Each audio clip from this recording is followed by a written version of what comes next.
और कथा को विधि विधान से सुनते हैं, श्रवण करते हैं। अरे तू लोग गड़िया से कोई दुश्मनी होगा, गड़िया से।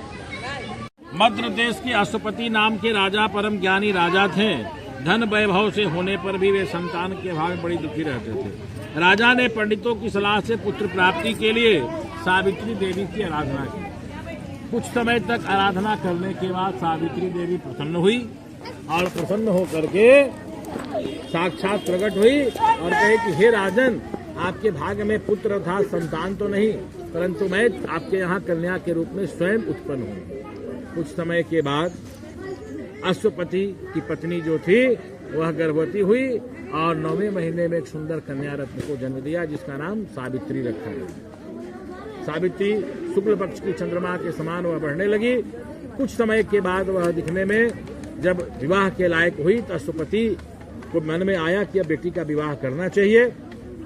तो वह एक बूढ़े मंत्री को बुलाकर के आदेश देते हैं कि कन्या तुम इनके साथ जाओ और अपने लिए वर ढूंढ लो। जब वर ढूंढने गई तो बहुत सारे देश विदेश राज्य में घुमा तो कहीं उसको कुछ समझ में नहीं आया। कुछ समझ में नहीं आया, हो गया पूजा, बड़ी हाथ में छत ले लिए, तो शुरू किए हैं। तो वह समझ में नहीं आया तो वह रास्ते में जंगल में एक धुमत्सेन नामक राजा, जिसका राज रुक्मी ने छीन लिया था, वह जंगल में आकर के निवास कर रहे थे अपनी पत्नी के साथ, और एक बेटा था जिसका नाम सत्यवान था। उसको देख करके बड़ा प्रसन्न हुए। सावित्री के मन में प्रसन्नता हुई और अब उसको अपने योग्य पर समझ करके मन में सोच लिया किसी के साथ हम विवाह करें, ऐसा निश्चय करके, और वह जो है वह मंत्री के साथ लौट गई। जब वह लौट गई तो लौटने के बाद वहां पर नारद जी पहुंचे, पूछे कि हे अश्वपति, तुमने अपनी कन्या के लिए कोई वर ढूंढा है क्या? बोले ना, हमने तो नहीं ढूंढा है, सावित्री को मंत्री के साथ भेजा था, वही बताएगा। सावित्री को बुला के पूछा कि भाई कोई वर ढूंढा? तो हाँ, हमने ढूंढा। राजा धुमत्सेन, जिसका राज्य रुक्मी ने छीन लिया है ना, वह अब जंगल में रहते हैं और अंधे हैं। उनका एक पुत्र है जिसका नाम सत्यवान है। नारद जी बोले कि निसंदेह तुम्हारी कन्या बड़ी प्रयत्न करके, लड़का बड़ा गुणवान, रूपवान, धैर्यवान है ना, विद्वान, सब कुछ है, परंतु उसमें एक कमी है। कमी यह है कि वह अल्पायु है। आज से 1 वर्ष पूरा होने पर उसकी मृत्यु हो गई। बहुत कुछ समझाया कि उसके साथ, ऐसे व्यक्ति के साथ विवाह न करो, है ना।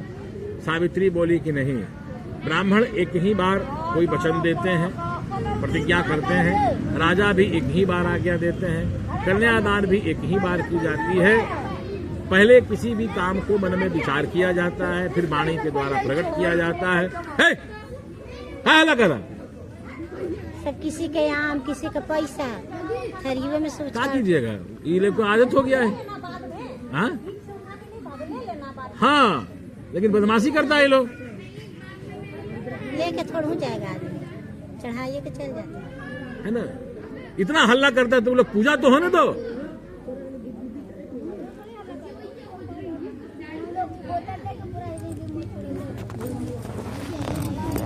तो हाँ, तो बोले कि पति मतलब हम याद कर, अल्पायु थे। हम याद कर लेंगे, हम याद।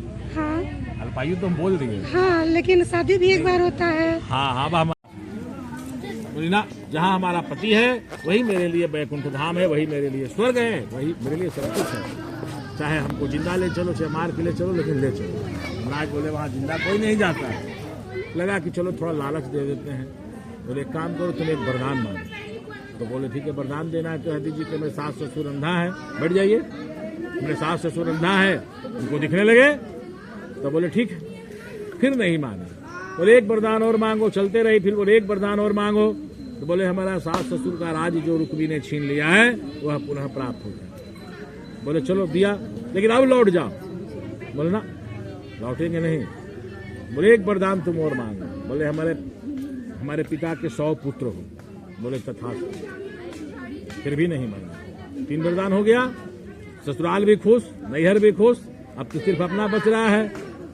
तब फिर यमराज बोले कि अच्छा, सत्यवान के जीवन छोड़ करके एक चीज और मांगो। बोले देना ही है तो जीवन दीजिए, मत दीजिए, हमको 100 पुत्र हो ही वरदान दीजिए।